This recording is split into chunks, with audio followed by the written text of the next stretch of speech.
ট্রেনের পরিত্যক্ত বগিকে নিয়ে এসে স্টেশনের পাশেই বানানো হয়েছে এই বিশেষ আকর্ষণীয় রেস্তোরাঁ। দীঘায় এলে ট্রেন থেকে নেমেই পর্যটকরা এই বিশেষ বগির ট্রেনে উঠলেই পাবেন নানান পদের খাবার। পাবেন বিরিয়ানি থেকে চিলি চিকেন, তন্দুরি থেকে বার্গার। আমাদের রেল কোচ রেস্টুরেন্ট আজকে দীঘা স্টেশনের উদ্বোধন হলো।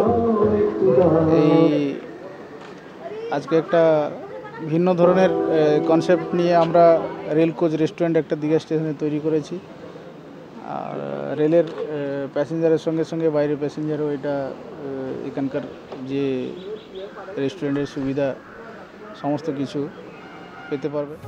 দীঘা স্টেশনের সৌন্দর্যের কথা মাথায় রেখে এই রেস্তোরাঁ সাজানো হয়েছে। উদ্বোধনের সাথে সাথে মানুষদের ভিড় জমতে শুরু করেছে অভিনব এই রেলের কামরায়। খুশি পর্যটকরাও।